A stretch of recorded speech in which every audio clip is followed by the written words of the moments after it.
नमस्कार, मैं हूं आशीष चित्रांशी और आप देख रहे हैं the news launcher. Mid day मुद्दा विद अशोक वानखेड़े। 20 तारीख को मतदान खत्म होते ही एग्जिट पोल्स आने लगे, एक के बाद एक एग्जिट पोल। और एग्जिट पोल्स की संख्या अब इस देश में 100 क्रॉस कर चुकी है। एग्जिट पोल्स का शतक हो चुका है। जिसे मन हो रहा है वही घर में बैठ करके एग्जिट पोल बना दे रहा है। बस न्यूज लॉन्चर का बचा हुआ है। हम लोग भी सोच रहे हैं कि बहती गंगा में हाथ धो लें अगली बार से। लेकिन एग्जिट पोल्स के बीच, हवाई आंकड़ों के बीच, वो आंकड़े जो खेल बदलते हैं, खेल बनाते हैं, खेल बिगाड़ते हैं, राजीव कुमार के आयोग के आंकड़े। राजीव कुमार के आयोग के जो आंकड़े आए हैं, वो आंकड़े मोदी और शाह के लिए क्यों चिंताजनक है? उनकी नींद क्यों उड़ा रहे हैं? महाराष्ट्र की 113 सीटें क्यों ऐसी बन गई जिन पर सांसें अटक गई हैं? और क्या महाराष्ट्र में खदेड़ा करने की तैयारी गांव वालों ने की है? ये आंकड़ों के जरिए आज समझेंगे। और ये आंकड़े हमारे नहीं हैं, हमने घर में बैठ के नहीं बनाए हैं। ये आंकड़े जो मतदान के बाद सामने आए हैं, ऑथेंटिक आंकड़े, हम उन पर चर्चा करेंगे। इसीलिए हवाई बातें, हवाई आंकड़ों की अब फिलहाल कोई जगह नहीं है चर्चा में। तो सबसे पहले कंट्रोल रूम भाऊ को जोड़ लीजिए, तब इन आंकड़ों पर धीरे धीरे हम लोग विश्लेषण की तरफ बढ़े। स्वागत है भाऊ। ये जो आंकड़े आए, ये बड़े चौंकाने वाले इसलिए हैं। 1995 के बाद ऐसी बढ़ोतरी देखी गई है मतदान में महाराष्ट्र में। ये चर्चा तो सबने कर ली कि बढ़ोतरी देखी गई, लेकिन 11 सीटें ऐसी हैं जहां पर 10% से ज्यादा मतदान बढ़ा है। महत्वपूर्ण ये भी है कि ठाणे, सिंधे का गढ़, वहां पर 10% से ज्यादा मतदान होने बढ़ने वाली सीटों की संख्या काफी है, शायद 8 सीट के आसपास। और उसके बाद पालघर, पालघर क्षेत्र का जो डेमोग्राफी है वो आप बेहतर समझते हैं। पालघर का जो क्षेत्र है, वहां भी ऐसी सीटें हैं जिनमें 10% से ज्यादा मतदान प्रतिशत में बढ़ोतरी देखी गई। 102 सीटें ऐसी हैं जहां 5% से 10% के बीच मतदान प्रतिशत बढ़ा है। ये बहुत बड़ी बढ़ोतरी होती है, 5 से 10% के बीच 102 सीटों। इसके साथ ही इंपॉर्टेंट और ये है कि जो ग्रामीण महाराष्ट्र है, शहरी महाराष्ट्र की तुलना में ग्रामीण महाराष्ट्र में 15% ज्यादा मतदान हुआ है। 15%। ये तो किसी भी चुनाव को 36 का 63 बना सकता है, 36 को 63 करने वाला यह आंकड़ा है। 15% बहुत बड़ा अंतर होता है शहरी और ग्रामीण क्षेत्र में, इतना भारी अंतर। इसके साथ एक और महत्वपूर्ण विषय है कि ऐसी 45 सीटें हैं जहां पर मतदान प्रतिशत गिरा है, घट गया। इतनी बढ़ोतरी के बीच आखिर वो 45 सीटें ऐसी, ऐसा कौन सा फैक्टर रहा कि वहां पर मतदान प्रतिशत गिरा?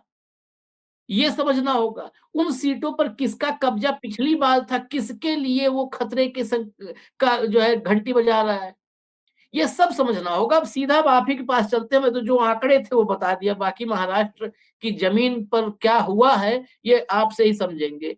ये जो सबसे पहले ग्रामीण वाले पे आते हैं, ये ग्रामीण, क्योंकि मैं एक जो है विशेषज्ञ वहां के हैं, महाराष्ट्र के यूनिवर्सिटी के प्रोफेसर, उनका स्टेटमेंट देख रहा था। उन्होंने कहा, ये हम लोग भी नॉर्मली कहते हैं, कि मतदान प्रतिशत में बढ़ोतरी नॉर्मली सत्ता विरोधी ट्रेंड होती है, लेकिन इसको कई बार इसका मतलब इसकी काट भी होती है कि ऐसा जरूरी नहीं है। इस बात को हमने देखा है प्रैक्टिकली, जरूरी नहीं है। महत्वपूर्ण यह है ग्रामीण भारत में बढ़ोतरी हुई, ग्रामीण महाराष्ट्र में हुई है।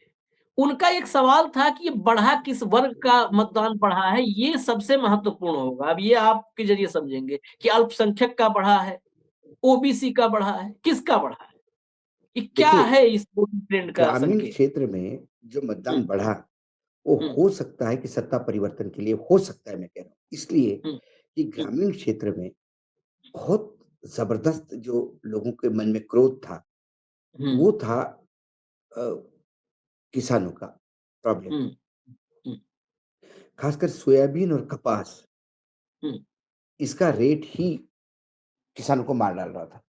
हम्म, तो ये वो ग्रामीण क्षेत्र है जहाँ की कपास ₹6000 से ऊपर नहीं जा रहा है, जबकि लागत ही हुँ, ₹8000 की है और सोयाबीन ₹4000 पे अटका हुआ है। प्रधानमंत्री ₹6000 बोल के गए कि हुँ, ₹6000 में एमएसपी करता हूँ, लेकिन कोई खरीदार नहीं। हुँ, तो उनको लोगों को ठगा-सा महसूस करते हैं लोग। और बाकी भी ग्रामीण क्षेत्र के जो अपने ये इश्यूज़ थे, हमने बहुत जितना ट्रैवल किया, उसमें कहीं न कहीं वो एक बहुत ज़्यादा बढ़ झलकता है। जो मराठवाड़ा का आपने कहा कि मराठवाड़ा में 45 सीटों में गिरावट आई है। मतलब टोटल महाराष्ट्र में 45 सीटें पैसा ऐसी हैं जिसमें गिरावट आई। उसमें 17 सीटें हुँ, मराठवाड़ा की हैं। हुँ, अब इसमें ये भी हो सकता है कि ये जो जरांगे का आंदोलन था, जो एक हुँ, पीक पे था और जरांगे ने अनाउंस भी कर दिया था कि वो चुनाव लड़ेंगे। उसके हुँ, बाद जरांगे का फ्लिप फ्लॉप होना, हुँ, कभी इधर कभी उधर, फिर बाद में विथड्रॉ होना, हुँ, मुझे लगता है कहीं वो उदासीनता थी उस हुँ, मराठवाड़ा की 17 सीटों पे, जो अ, मतदाता पहुँचा नहीं वहाँ पर। हुँ, लेकिन जो पालघर में जो ऐतिहासिक 38 23.28% बता रहे हैं, हुँ, वो बेसिकली आशीष पिछली 2019 में मतदान ही बहुत कम हो गया था। हुँ, 47% के आस-पास मतदान हो गया था। हुँ, तो इस बार लोकसभा में भी वहाँ अच्छा मतदान हुआ हुँ, और विधानसभा में उसी हिसाब से मतदान होना था। तो मतदान हुआ तो जो बढ़ोतरी हुई है, वो एक नॉर्मल मतलब पालघर को नॉर्मल लेवल पे लेके आई। जो हुँ, पालघर एकदम 40 45 47 पे था, वो हुँ, एक अच्छा एक ट्रेंड है। जहाँ तक ठाणे का आपने बताया, ठाणे में तो होना है। ठाणे में जो पैसा चला है और ठाणे एक इज़्ज़त का सवाल था उनका, हुँ, दोनों हुँ, पार्टियों का। शिवसेना ने भी पूरी ताकत ठाणे में झोंक दी थी हुँ, और एकनाथ शिंदे ने भी ठाणे, अब वो ठाणे की भूमिपुत्र है, हुँ, तो आपला माणूस, ठाण्याचा माणूस, ठाणेकर, ये जो लगता है, उससे ठाणे से लेके कल्याण तक जहाँ उनके बेटे भी चुनाव लड़े हैं, तो वो हुँ, एकनाथ शिंदे को ये एरिया बहुत ज़रूरी था क्योंकि यदि अपने घर पे हार जाए, तो फिर क्या मुँह दिखा के बाकी जगह पे क्या कहेंगे? तो उन्होंने घर पे हुँ, बहुत मेहनत की, पैसा बहुत बटा हुँ, और कुल मिला के मुझे लगता है कि वहाँ वोट परसेंटेज जो बढ़ा है, उसका एडवांटेज एकनाथ शिंदे को होगा वहाँ पर हुँ, अ, ठाणे पालघर में, हुँ, ठाणे कल्याण में सॉरी, ये 2 कॉन्स्टिट्यूएंसीज़ यदि लोकसभा की हुँ, देखें तो। लेकिन ओवरऑल अ, ग्रामीण और शहरी, शहरी में 55% है। शहर की हुँ, उदासीनता दिखती है। देखो क्या होता है शहरों में ज़्यादातर अ, आप ये समझिए कि शिक्षा का स्तर भी थोड़ा ऊँचा है, हुँ, लेकिन लोग अब थक गए आशीष महाराष्ट्र में। 6 राजनीतिक दल हैं, मोटे तौर पे हुँ, और 6 राजनीतिक दल 5-6 राजनीतिक दल साइड वाले हैं। मतलब टोटल 10-12 राजनीतिक दल चुनाव लड़ रहे हैं। 2 शिवसेना, 2 राष्ट्रवादी, 1 कांग्रेस, 1 बीजेपी, हुँ, ये मेजर है। फिर मनसे है, फिर प्रहार है, फिर लेफ्ट हुँ, है, फिर वंचित है, हुँ, फिर तुम्हारे थर्ड फ्रंट है। तो इनकी आपस की जो मारामारी है, उससे लोग थक गए। दूसरी बात लोगों के मन में जैसा कि मैंने कई लोगों से मैंने आपको एक किस्सा भी सुनाया था कि जब मैंने एक चाय वाले को पूछा कि आपको लगता है क्या है? तो उन्होंने कहा ये एक शहरी मतलब जिले के हेडक्वार्टर की बात है। तो मैंने कहा क्या लगता है? तो उन्होंने कहा क्या है उसमें? महाविकास आघाड़ी को तो जीतना चाहिए, माहौल उनके हुँ, पक्ष में है। हुँ, लेकिन फिर जीतेगी महायुति क्योंकि मशीनें उनके पक्ष में हैं। हुँ, जब चुनाव आयोग मशीनें में फेरफार करेंगे तो फिर हमारे वोट का क्या मतलब है? हुँ, तो ये जो मैसेज बार-बार जा रहा है कि चुनाव आयोग निष्पक्षता नहीं करता, चुनाव आयोग पक्षपातपूर्ण रवैया कर रहा है। हुँ, जब चुनाव आयोग एक एक किसी एक को जिताने के लिए आमादा है, तो फिर आप क्या कर सकते हैं? हुँ, क्या चुनाव आयोग ने उत्तर प्रदेश में जो नंगा नाच हुआ वो देखा नहीं? पूरे देश ने देखा, उपचुनाव में क्या हुआ। ऐसे में एक टोकन के लिए तुम 5-6 अधिकारी, 5-6 पुलिस वालों को सस्पेंड कर दोगे। सस्पेंड नहीं, उन पे क्रिमिनल केसेस चलने चाहिए हुँ, और टर्मिनेट होने चाहिए वो। उन्होंने लोकतंत्र के इस पूरे प्रोसेस में पलीता लगाया। वो भी सिपाही को निपटा रहे हैं, सिपाही क्या करेगा अपने मन से भाऊ? अरे मैंने कहा सिपाही को टर्मिनेट तो हुँ, करो। अगले हाँ, चुनाव में कोई सिपाही सुनेगा नहीं इनकी। हुँ, बोलेगा साहब नौकरी जाती है हमारी, आपका क्या है? आप तो बोल के हुँ, चले गए। आप रोकिए इनको, हम आपके पीछे खड़े हो जाते। हुँ, अब सिपाही को भी मालूम है सस्पेंशन हो गया, चुनाव खत्म हो जाएँगे, वापस प्रमोशन पे आ जाएगा। हुँ, हुँ, तो इससे एक उदासीनता शहरों में दिखाई देती है कि वोट डाल के क्या फ़ायदा? अब आप हरियाणा में जाइए, हरियाणा हुँ, में कई खाप के लोग आपसे और मेरे से बात मतलब हमने दिल्ली में बात की उनसे, वो मिलने आए थे। हुँ, उन्होंने कहा कि क्या फ़ायदा चुनाव लड़ के मुझे बताइए? हुँ, वोट तो डाला था हमने, गाँव के गाँव वोट डाले थे। इसके बावजूद नतीजे कैसे आए? और नतीजे कैसे आए ये फिर बाद में आप ही ने हरियाणा पे जो एक अलग स्टोरी की अभी हाल ही में हुँ, महाराष्ट्र और झारखंड चुनाव के बीच में मतदान के दिन, तो हुँ, पता पड़ा। जैसे पहले से तय होता है कि इतने वोट इसको मिलेंगे, इतने वोट इसको मिलेंगे, इतनी सीटें इसको देनी है, इतनी सीटें इसको देनी है। तो क्या महाराष्ट्र में वो होगा क्या? और यही रिपीट अब मुझे तो यूपी में तो रिपीट होते हुए दिखाई देता है हरियाणा। हुँ, सारी 9 की 9 सीटें बीजेपी को चली जाएगी तो क्या कर लोगे आप? हाँ, हुँ, अखिलेश ट्वीट करेंगे हुँ, और शिवपाल यादव जी कहेंगे जब हमारा समय आया तो हम अधिकारियों को छोड़ेंगे नहीं। हुँ, 2 बातें, 2 स्टेटमेंट। लेकिन क्या अल्पसंख्यक या जो इनका मतदाता है, उनको अपने इन नेताओं पे विश्वास होगा? हुँ, कि जब हम बुरी स्थिति में आते हैं तो पत्रकार हमारी मदद के लिए आते हैं, लेकिन नेता नहीं आते। नेता एसी में बैठ के ट्वीट करते हैं हुँ, या अपने चमचे के वीडियो को आगे करते हैं। हाँ, ट्वीट कर देते हैं। हुँ, यदि कोई वीडियो जिसमें अत्याचार हो रहा है आपके मतदाता पे, आपके समर्थकों पे और वो वीडियो ट्वीट करते यदि आपको लगता है कि आपने अपना दायित्व पूरा किया, तो आपसे ज़्यादा आलसी कोई नहीं है। हाँ, वो वीडियो देख के आपका खून खौल लेना चाहिए, वहाँ पे जो भी आपके जिलाध्यक्ष है, ये सब रास्ते पे हो जाना चाहिए।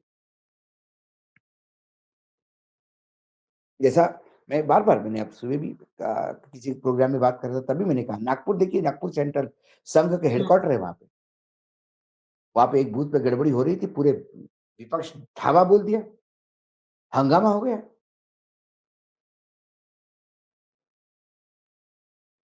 तो हाँ, ये महाराष्ट्र में कई जगह दिखाई है। ये महाराष्ट्र हाँ, में तो एक सीट पर वो शिरडी वाली सीट पर महिला प्रत्याशी वो जाकर के अ, सबका वो करने लगी।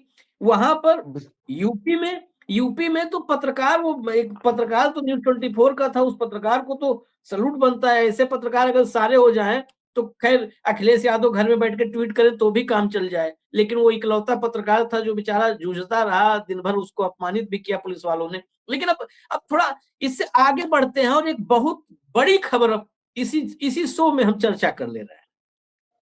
वो खबर जो अभी आपने शुरुआत में जब उस पूरे आंकड़े पर आप एनालिसिस कर रहे थे, तो कहा कि अभी देखना है क्या होता है। अब देखना है क्या होता है वो दिखने लगा है।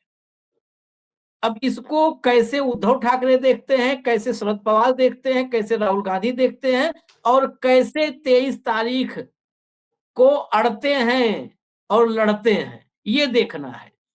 20 तारीख को रात 11:30 बजे 20 तारीख रात 11:30 बजे जो पोलिंग परसेंटेज आता है, वो 65.02% होता है।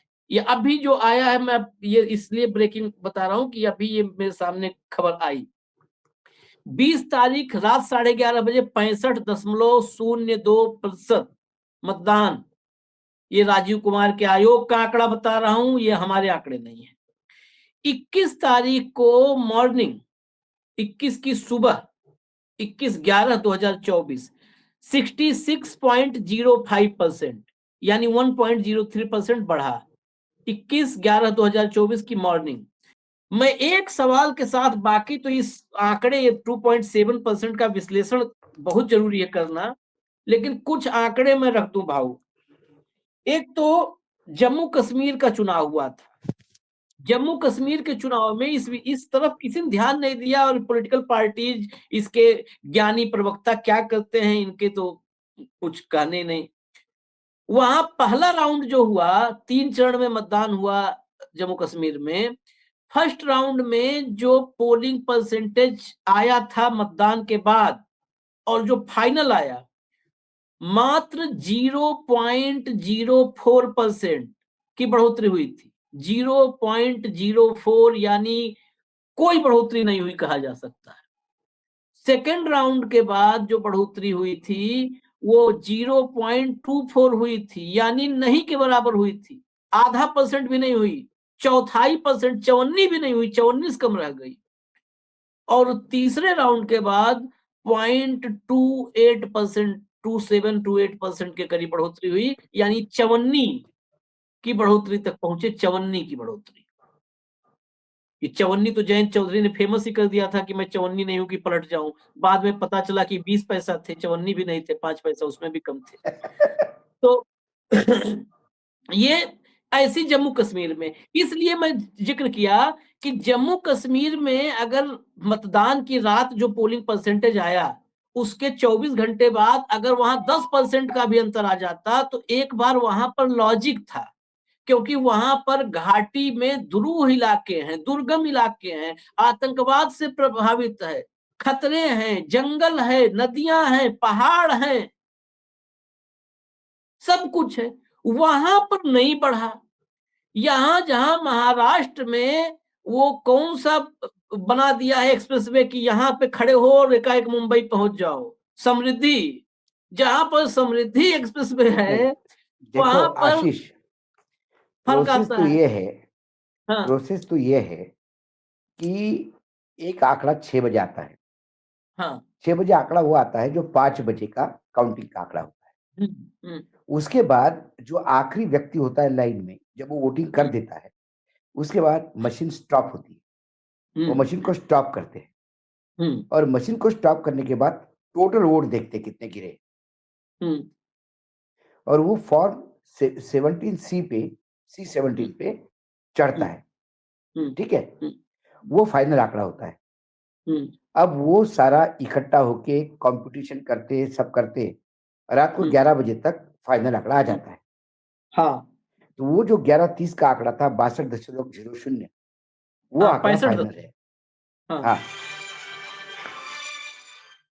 हाँ, हाँ, 65, हाँ, पैंसठ पैंसठ दशमलव दशमलव शून्य दो 02। ठीक है, हम्म, उसके बाद मॉर्निंग में 66.05 आता है। हम्म, तो मुझे समझ में नहीं आता है कि मॉर्निंग में ये क्या हुआ। हम्म, ये रात को जो बढ़ा है, हम्म, वो क्यों बढ़ा? हम्म, क्या बढ़ता है? क्या मशीन ऐसे रखने से ऑटोमेटिक वोट बढ़ते हैं? हम्म। यही सवाल है। देखिए, जहां उत्तर प्रदेश में बात करेंगे हम लोकसभा के समय, हम्म, आंकड़ा बढ़ा नहीं, तो बीजेपी हम्म, मार खा गई। हाँ, हम्म, जिन राज्यों में आंकड़ा बढ़ा, वहां बीजेपी जीत गई। हम्म, तो ये आंकड़े बढ़ाने का सीधा, परसेंटेज बढ़ाने का सीधा मामला जो है, वो हम्म, बीजेपी के साथ है। अच्छा, चुनाव आयोग मौन है इस पे। हम्म, इस डिजिटल के युग में ऐसा कैसा होता है? हम्म, अच्छा, ये सब होने के बावजूद जब मशीनें खुलेगी काउंटिंग के लिए, तब एक आंकड़ा अलग होगा। हाँ, हाँ, वो मैच ही नहीं करता है। वो मैच ही जितने नहीं वोट करता, मशीन से, हाँ, जितने मशीन से निकलते हैं वोट, वो इनके उससे परसेंटेज ज्यादा से गिने मैच ही नहीं जाते हैं। करता। हाँ, मिसमैच हो जाता है। ये तो अब समझ इसीलिए में सब। आता है, हम्म, अब हम्म, समझ में आता है कि नरेंद्र मोदी जी क्यों चाहते थे हम्म, सर्वोच्च न्यायालय के मुख्य न्यायाधीश ना रहे उसमें। हम्म, जब सर्वोच्च न्यायालय के संविधान पीठ ने व्यवस्था दी थी हम्म, कि भाई चुनाव आयोग में जो आयुक्त है, उनकी नियुक्तियां वो कमेटी करेगी, जिसमें प्रधानमंत्री होंगे, विपक्षी दल का बड़ा नेता होगा, बड़े विपक्षी दल का नेता होगा, और मुख्य न्यायाधीश होंगे। हम्म, तो एक ट्रांसपेरेंसी आती है। इन्होंने एक कानून बनाकर मुख्य न्यायाधीश को तो ड्रॉप कर दिया, प्रधानमंत्री, उनके कैबिनेट मंत्री और एक विपक्ष के नेता। तो जो चुनाव आयोग है वो तो आपके घर का हो गया ना। और जो आपने जिसको अपॉइंट जिस काम के लिए किया वो तो कर ही रहा है। हम फालतू चिल्ला रहे कि राजीव कुमार क्या कर रहे हैं, राजीव कुमार क्या कर रहे हैं। एक एक बात इसमें और भाव राजीव में कुमार जिनकी सेवा के लिए आए हैं उनकी सेवा कर रहे हैं। जो उनको लेके आए हैं उन्हीं को वो वापस लेके आने का प्रयास कर रहे हैं।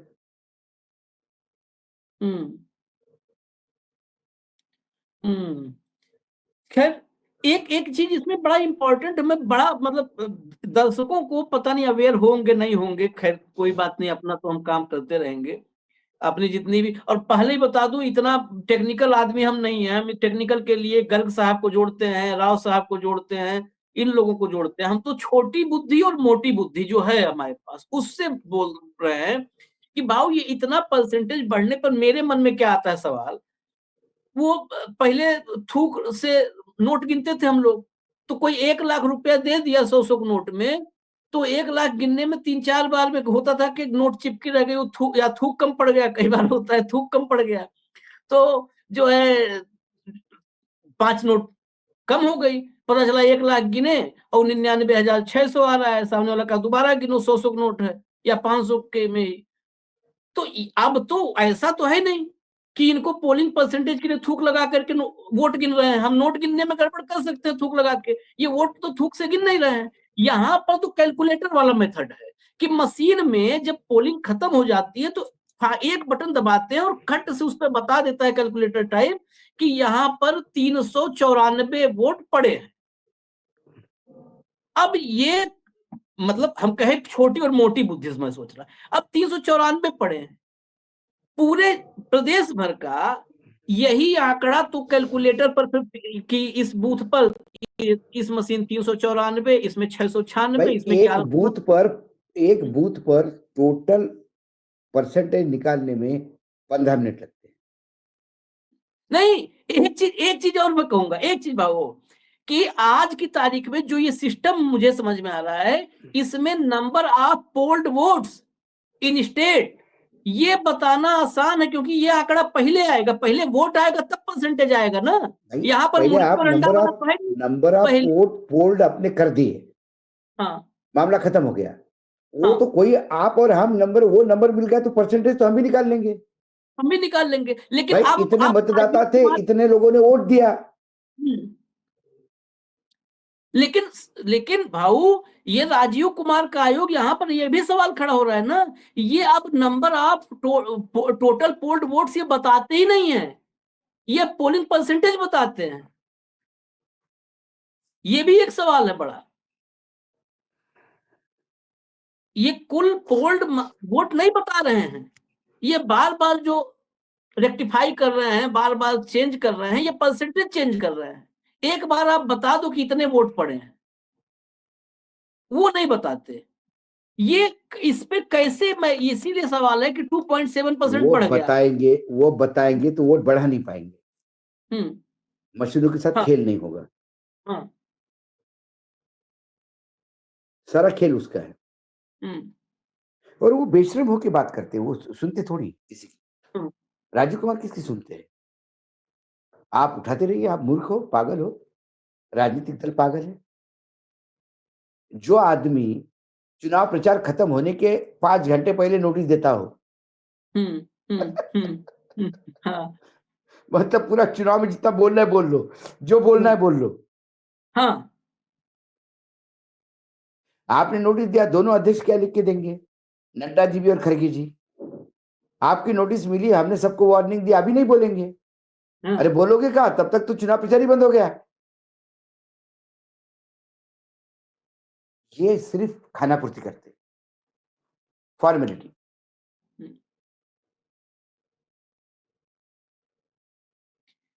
कोई आजकल। आपके यहाँ खाना खाने के लिए आया और हम्म। तब से बोल रहा, भाई साहब रोटी लाओ, भाई साहब रोटी लाओ, भाई साहब रोटी लाओ, हम्म। और थक के हाथ धोने चला गया उसके बाद कोई आके बोलता, क्या बोल रहा था कोई? कोई रोटी बोल रहा था क्या?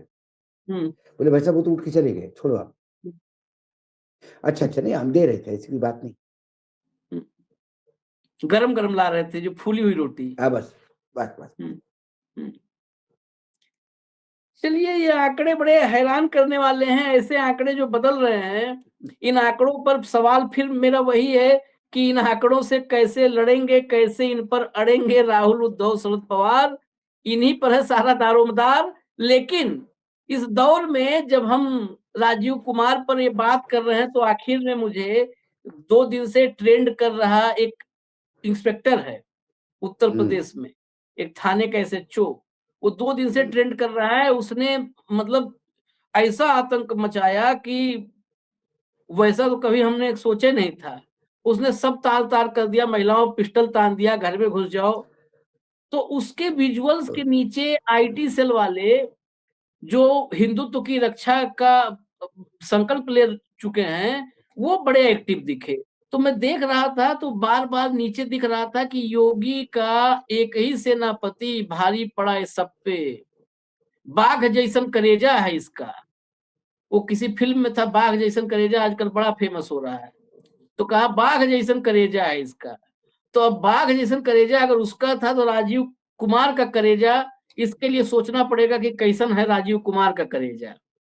अगर बाघ जैसा इंस्पेक्टर का है क्योंकि इंस्पेक्टर तो एक बूथ संभाल रहा था, एक थाने के मतदाताओं को संभाल रहा था। राजीव कुमार इस देश के 143 करोड़ आवाम के बीच जो 100 करोड़ के करीब मतदाता हैं, उन सबको संभाले हुए हैं एक ही उँगली पे, उसी जिस पर स्याही लगती। उस स्याही के साथ धोखा हो रहा है। उस निशान के साथ धोखा हो रहा है। जब ये पोलिंग परसेंटेज बढ़ता है, सवाल खड़े होते हैं और जवाब नहीं होता है, तो लोकतंत्र और संविधान के साथ धोखा होता है। इजाज़त दीजिए, कल तो गिनती हो ही जाएगी, जो भी है सच्चा झूठा, खट्टा या मीठा, अमित शाह वाली भाषा में, वो सामने आ जाएगा। अब खट्टा, मीठा, झूठा, सच्चा जो भी होगा वो हमें दिखाना भी पड़ेगा, तो हम दिखाएँगे, लेकिन दिखाएँगे तो सिर्फ़ दिखाएँगे नहीं, उसके पीछे जो भी स्याह पन्ना, स्याह तस्वीर और स्याह सच होगा, उसको भी उजागर करेंगे। कम से कम हमारे पास जो दायित्व है वो तो निभाएँगे। कल दोपहर फिर मिलेंगे, भाऊ हमारे साथ होंगे और कार्यक्रम यही होगा मिड डे मुद्दा विद अशोक वाल्के। दीजिए इजाज़त, हाँ। नमस्कार।